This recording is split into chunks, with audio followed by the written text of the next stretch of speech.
राधे राधे, जय माता दी। आप सबको तैसी और सॉरी गुड मॉर्निंग, सुप्रभात। आप लोगों को स्वागत हमारे यूट्यूब चैनल मेरी बोली भाषा मेरी पहचान में। आप लोग स्वस्थ और मस्त होंगे, हम भी एकदम स्वस्थ हैं, मस्त हैं और आपके सामने हैं।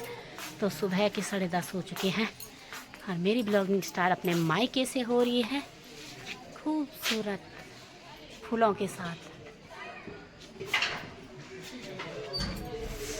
ब्यूटीफुल लोकेशन के साथ है। देखो कितनी सुंदर लोकेशन है यहाँ। हाँ ये देखो यहाँ पे अभी दिखाऊंगी अंदर जाके। हम जा रहे हैं अब, यहाँ पे लाइब्रेरी का उद्घाटन होगा। उद्घाटन नहीं, अभी तो उस पर चर्चा होगी, बनेगा। ये बनेगा 9 नंबर लेन नंबर 9 में। तो अभी बना नहीं है, तो उसी पे चर्चा चलेगी। तो मुझे तो बहुत अच्छा लगा ये सुझाव, बहुत ही अच्छा, क्योंकि बच्चों के लिए घर पे बच्चे पढ़ते नहीं हैं। वहाँ पे एकांत सा ऐसा माहौल बन जाता है वहाँ पे कि वहाँ पे पढ़ना ही पढ़ना है। क्योंकि मैं भी गई थी एक बार, हम तो बहुत पहले पढ़ चुके, पर मैं एक बार ऐसे ही गई थी अपने भांजे के साथ, तो मुझे बहुत अच्छा लगा वहाँ पे लाइब्रेरी में। एक छोटे से उप कार्यक्रम से शुरू हो रहा है कि हम एक लाइब्रेरी शुरू करना चाह रहे हैं। गार्गी पुस्तकालय नाम से महिला लाइब्रेरी हम शुरू करना चाहते हैं, और उस लाइब्रेरी के उद्घाटन में दूर दूर से, सहारनपुर से, बड़ौद से, रुड़की से और इस शहर के हमारी जो वरिष्ठ साथी हैं, उनमें से कुछ बेहद बीमार हैं, ऐसे सारे लोग जो अलग अलग जगहों पर काम करते हैं, बहुत व्यस्त हैं, वो सब हमें सहभागिता दिखाने के लिए आए हैं। ये इस बात का हमें आश्वस्ति देता है कि शायद हम सही काम कर रहे हैं, और जो महिला समाज में महिला पुस्तकालय की जो ज़रूरत है वो कितनी गंभीर है और कितने शिद्दत से हमको ये काम आगे बढ़ाना चाहिए। कार्यक्रम की विधिवत शुरुआत से पूर्व हमारे बीच में हमारी बहुत सारी वरिष्ठ साथी हैं जो अलग अलग मोर्चे पर काम करती हैं। मैं उन्हें एक एक करके बुलाऊंगी और वो हमारे अध्यक्ष मंडल की सदस्य होंगी।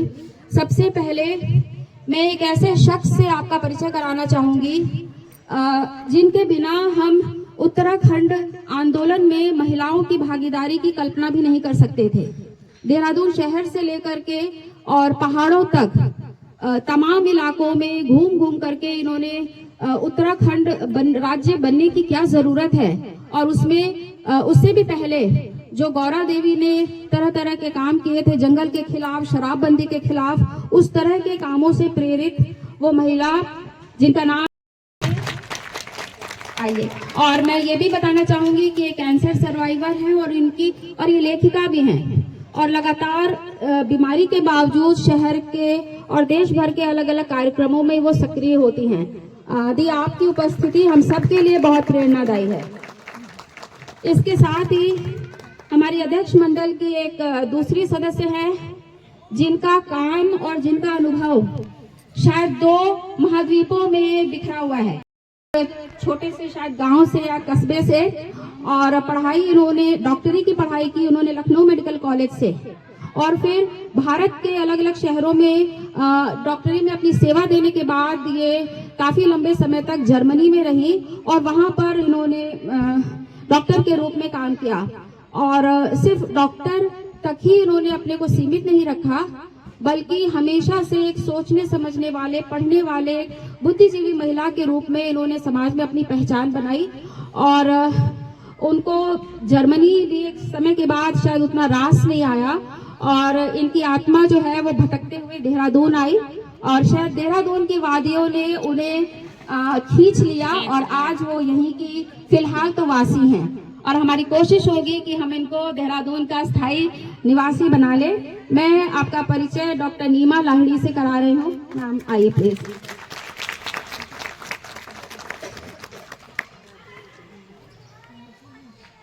ये जो साई लोग कॉलोनी है, इस कॉलोनी में एक अध्यापिका है, केंद्रीय विद्यालय से जुड़ी रही है, और अब रिटायरमेंट के बाद वो यही साई लोग कॉलोनी उनका स्थायी निवास है।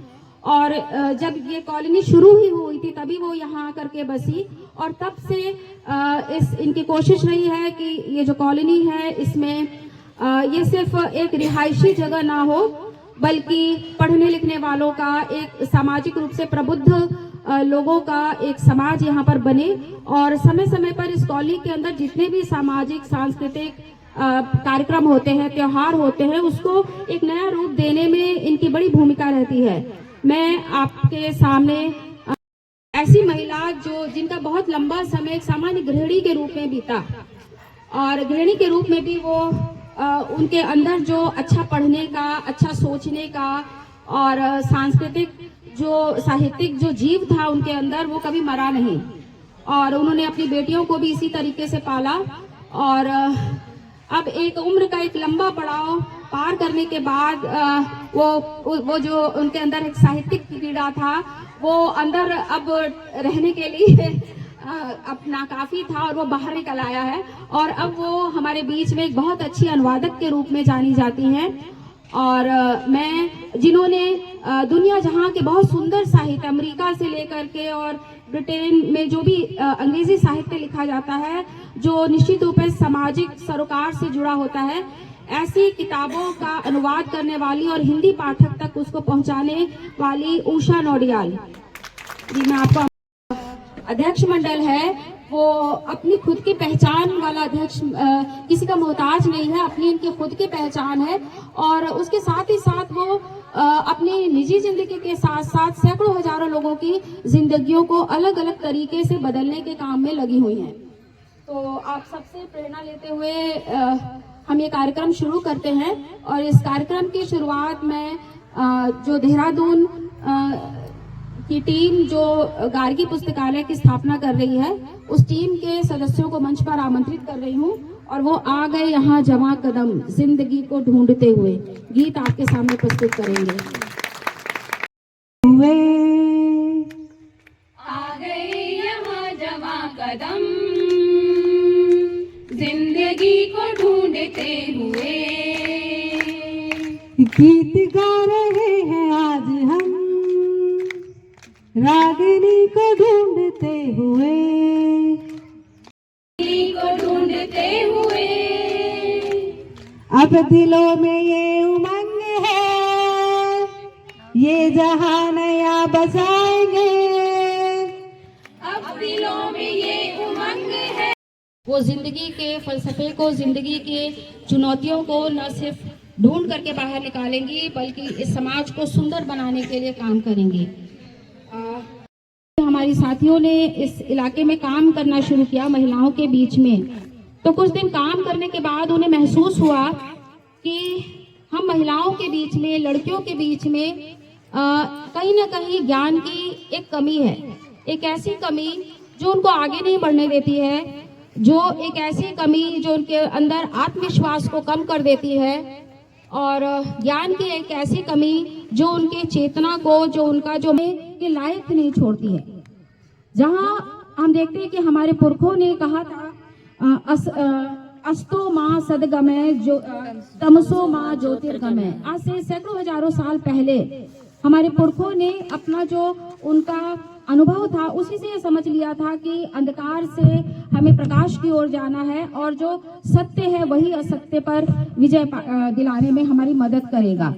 तो उसी से शायद प्रेरणा लेकर के उन्होंने सोचा कि आपस में हमने बातें की कि ये ज्ञान आखिर आएगा कहाँ से, क्योंकि जो ज्ञान के साधन हैं, जो ज्ञान जो आमतौर पर हम सभी जानते हैं कि दो तरह से होता है, एक औपचारिक होता है और हम स्कूल कॉलेज जाते हैं, कुछ डिग्रियां हासिल करते हैं, और एक औपचारिक डिग्री हासिल करते हैं, और हम लड़कियों के लिए तो किताबें करती हैं बातें बीते ज़मानों की, बीते ज़मानों की, दुनिया की, इंसानों की, आज की, कल की, एक एक पल की, खुशियों की, गमों की, फूलों की, बमों की, जीत की, हार की, प्यार की, मार की, समझने का, इंसान को समझने का और राजनीति को समझने का सूत्र देता है।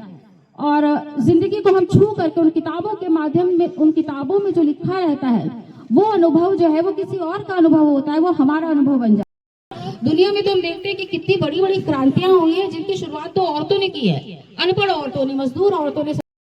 अखबार में आया था कि जो अपनी रोजी रोटी के लिए जूते गांठता है, जूते सिलने का काम करता है, और साथ ही साथ और रुड़की से आई हुई है, वो अपने अपने गांव में सर्फिंग करने की, सपनों को उड़ान देने की। ऐसा होता है पुस्तकालय। जिसको चस्का लग जाएगा वो किताबों की दुनिया में भी जाएगा और किताबों के ज्ञान को लेकर के बाहर भी विचरण करेगा। तो मैं अब अपनी बात को विराम देती हूँ और मैं एक ऐसे शख्स को बुला रही हूँ जिनके सामने हम बैठे यहाँ पे कार्यक्रम कर रहे हैं। मैं ये भी बताना चाहूँगी कि लाइब्रेरी बनाने का जुनून हमारी खड़े होने लायक भी नहीं थी। यहाँ पर इतनी ऊंची ऊंची झाड़ियाँ थी, गड्ढे थे यहाँ पर, और हमारी महिला टीम ने इसको 3 घंटे लग करके इसको बराबर कर दिया और आज हम यहाँ पर कार्यक्रम कर रहे हैं। और मैं दिल्ली से आई हमारी साथी रेनू को आमंत्रित कर से शब्दों में ही बात कहूंगी अपनी। मेरे को जो टॉपिक दिया गया था उसमें है भारत में महिलाओं की दशा। अगर मैं इस बारे में बात करूंगी तो वाकई बहुत लंबा टॉपिक खिंच जाएगा, क्योंकि भारत में महिलाएं तो अलग अलग क्षेत्रों में काम कर रही हैं और अलग अलग क्षेत्रों की महिलाओं की अलग अलग समस्याएं हैं। लेकिन मैं शुरू करती हूँ खुद अपने आप से, कुछ आप लोगों से, जो मेरे आसपास का माहौल है उससे शुरू करूंगी। आज भारत को आज़ाद हुए 73 वर्ष हो चुके हैं, लेकिन फिर भी महिलाओं की स्थिति में कुछ खास अंतर नहीं आया है। आज भी महिलाएं घरेलू ज़्यादा हैं। इसमें इसकी 80% भी हैं, उनकी अलग तरह की परेशानियां हैं। कुछ महिलाएं जो हैं कामकाजी भी हो गई हैं।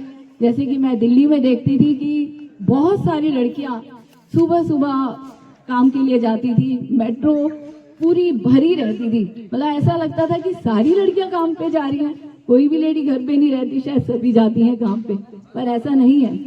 जैसे ही लड़कियों की शादी होती है वो अपनी नौकरी छोड़ देती है, वो घरेलू बन जाती हैं। अब ये क्या कारण है? कारण यही है कि उन्हें 2 शिफ्टों में काम नहीं कर पाती हैं। एक कारण तो यही होता है कि किस तरह से करें, घर भी संभालना और ऑफिस भी संभालना है उन्होंने, क्योंकि हमारी परंपरा ही ऐसी है कि घर का काम सिर्फ औरतों को ही करना है, कि कोई घर का पुरुष नहीं करेगा, सिर्फ महिलाएं ही करेंगी। और उनकी तनख्वाह भी इतनी नहीं होती है। सरकारी नीतियां चाहे कैसी भी बनी हो, लेकिन औरतों को 10 से 15 के से ज़्यादा तनख्वाह नहीं मिलती, जो छोटे तबके की जाती हैं। थोड़ी बड़ी होती हैं, पढ़ी लिखी होती हैं, तो उन्हें 30-40 मिल जाता है। स्कूलों में भी जो टीचिंग कर रही है उनको भी ज़्यादा नहीं मिलता। मेरा जो तजुर्बा है, मैं तो उसी से ये कह रही हूँ। बाकी जो एजुकेटेड होती है उन्हें मिलती है काफ़ी, जो गवर्नमेंट जॉब पे होती हैं, लेकिन उनका तो इसीलिए महिलाएं जो है 2 शिफ्टों में पिसती रहती हैं, घर भी और बाहर भी। लेकिन जिनमें हिम्मत काम करेंगे और कुछ छोड़ देती हैं। लेकिन जो हिम्मत रख रही हैं उनके साथ भी एक प्रॉब्लम होती है। लड़कियां जैसे ही शादीशुदा होती हैं उन्हें नौकरी से निकाल दिया जाता है। कॉर्पोरेट जगत में, प्राइवेट जॉब में खासकर ये बात होती है। शायद आपने भी ये जाना होगा कि ये भी एक उनकी एक बहुत बुरी स्थिति है हमारे समाज की, कि जैसे ही लड़की शादी करती है और ऑफिस वालों को पता चलता है और उन्हें नौकरी से बाहर कर दिया जाता है। ऐसे मेरे पास कई उदाहरण है दिल्ली में जो मैंने देखे। लड़कियां अच्छी पढ़ी लिखी हैं, कई सालों से जॉब कर रही हैं, लेकिन जैसे ही ऑफिस वालों को पता चलेगा शादी हो गई, चलिए अपने घर बैठिए। मतलब मजबूर कर दिया जाता है उन्हें घर बैठने के लिए। एक कविता यहाँ लिखी है, औरतें बहुत भली होती हैं जब तक वे आपकी हाँ में मिलाती हैं। औरतें बहुत बुरी होती हैं जब वे सोचने समझने और खड़ी होकर के बोलने लगती हैं। तो हमें पहले वाली महिलाएं नहीं चाहिए, हमें दूसरे दर्जे की महिलाएं चाहिए। और उसमें कहीं ना कहीं जो पढ़ाई लिखाई है वो बहुत अहम भूमिका अदा। महिलाएं अगर कुछ करने की ठाने तो हर मुश्किल आसान होती है, इसी सम्मानित विचार के साथ मैं मंच पर आसीन जितने भी हमारे अध्यक्ष महोदय उन सभी का हार्दिक अभिनंदन करती हूँ। और हमारे जितने भी यहाँ पे श्रोतागण हैं, हमारे गांव के प्रधान मैम और सारे जितने भी यहाँ पे साइलो कॉलोनी वासी और मेरे नन्हे कई सामाजिक जो हमारे सकारात्मक दृष्टिकोण होते हैं उसका भी विकास करना नैतिकता का, जिम्मेदारी का पढ़ाया जाता है। लड़कों को वीरता का और लड़कियों को मर्यादा का पाठ पढ़ाया जाता है। लड़कों से कहा जाता है कि खूब पढ़ो, आगे बढ़ो, शेर बनो, और लड़कियों से कहा जाता है कि जरा संभल कर चलो। जी हाँ, मैं बात कर रही हूँ हमारे पाठ्य पुस्तक की। मैं उदाहरण के साथ दूंगी कि एनसीईआरटी की जो बुक पूरे हिंदुस्तान में चलती है, क्लास 3rd में एक हिंदी में पोम है जिसमें लिखा गया है कि दादा बनकर धौंस जमाओ। तो क्या सोच दे रहे हैं हम बच्चों को क्या सोच दे रहे हैं। और ऐसे 5th में एनवायरमेंटल साइंस, उसमें एक पाठ है बनकर मिसाल बनाई। आनंदीबाई जोशी ने डॉक्टर बनकर मिसाल बनाई, फिर भी उनकी कहानी किसी पुस्तक में नहीं समाई। सावित्रीबाई फुले ने शिक्षा की जो जलाई शिक्षा का। सावित्रीबाई फुले ने जो जला वालों, पढ़ना लिखना सीखो, ओ भूख से मरने वालों। का खा गा को पहचानो, अलिफ को लिखना सीखो, आ ई को हथियार बनाकर लड़ना सीखो। नमस्कार। मेरी प्यारी बहनें, माताएं, मैं आप सभी लोगों का स्वागत करती हूँ। और सबसे अच्छा लगा कि हमारे इस ग्राम सभा में, इस कॉलोनी में एक गार्गी पुस्तकालय का उद्घाटन हुआ है। और जैसे महिलाओं को पढ़ने के लिए घर में मौका नहीं मिलता, क्योंकि वो घर के काम में पी जाती है, तो अगर समय भी निकालना चाहती तो नहीं मिल पाता। तो इस पुस्तकालय में क्या है, हमारी महिलाएं बहनें यहाँ पर आकर के अपना पढ़ाई। सोच रही थी कि आज श्रोता की श्रेणी में रहती हूँ और सुनती हूँ, सबको बहुत अच्छा लग रहा था। आप लोग बोल रहे थे, और जैसे कि आपने बोला कि सच में महिलाओं के लिए प्लेटफॉर्म बहुत कम है जहाँ पे अपनी बात रख सके। क्रिएट करने की ज़रूरत है जहाँ औरतों को अपनी जगह मिले, जहाँ वो ये भूल जाएं कि मुझे कोई मेरे रंग से, मेरी जाति से, मेरे धर्म से या मेरी अलग अपनी पहचान से जज करेगा। तो ऐसे सेफ स्पेसेस की बहुत ज़रूरत है। और सच में आज जेंडर की बात करने का मन नहीं है, अभी इस उत्सव को सेलिब्रेट करते हैं, फिर कभी बात करेंगे। Thank you. दीपा ने बहुत खूब इरादे कर बुलंद अब रहना शुरू करती तो अच्छा।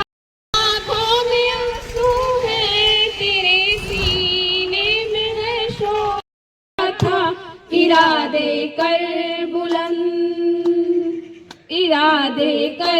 बुलंद अब रहना शुरू करती तो अच्छा था। तू सहना अब मैं यहाँ से चलती हूँ। फिर सकारात्मक परिवार में पली बड़ी, लेकिन ऊंचाइयां उड़ने का, इस खुले आकाश में उड़ने का एक जज्बा उसके अंदर जरूर था। महिलाएं सुबह से शाम तक घर पर काम करती है और अपने आप को हाउस वाइफ कहती है। आपने हाउस वाइफ। बहुत धन्यवाद सभी को। और सबसे पहले तो मेरा सभी को नमस्कार। जो भी लोग, हम लोग जितने भी आज यहाँ पे उपस्थित हुए हैं गार्गी पुस्तकालय के माध्यम से बोलने का मौका दिया, यहाँ उपस्थित सभी माननीय अतिथियों, वरिष्ठ अधिकारियों का मैं सादर प्रणाम। कर हाथ करिए, देश क्या आजाद है, देश में करो, देश क्या आजाद है। आधी मजदूरी मिली, हुआ देश आजाद, फिर को आजाद। आप सस्ता भी घूम सकते हैं। तो मैं बताना चाहूंगी कि हम लोग 6 कंट्री घूम। हमारे यहाँ से जाने की तैयारी। और साईं लोक कॉलोनी में पुस्तकालय खुल रहा है, लाइब्रेरी, महिला लाइब्रेरी। तो बहुत अच्छी पहल है ये, मुझे बहुत अच्छा लगा। पर मैं आधे में ही आ गई थी क्योंकि मुझे घर भी आना था और बेटा छोड़ रखा था, इसलिए मैं जल्दी आ गई। पूरा कार्यक्रम नहीं देख पाई और मुझे बहुत अच्छा लगा। ये मैं बहुत पहले से सोच भी रही थी कि हाँ, एक लाइब्रेरी होनी चाहिए जहाँ पे सारी लेडीज़ें चर्चा कर सके किसी भी चीज़ पे। तो एक ऐसा होना चाहिए था। तो आप लोगों की बहुत अच्छी पहल है ये, तो मुझे बहुत अच्छा लगा। और आज का वीडियो भी मैं यहीं पे समाप्त करती हूँ। आप लोगों को ब्लॉग अच्छा लगा तो लाइक, कमेंट, शेयर, सब्सक्राइब ज़रूर कर देना। कल फिर मिलूँगी एक और नए ब्लॉग के साथ। तब तक अपना ख्याल रखना, अपनों का ख्याल रखना। शुभ रात्रि, जय शंभू।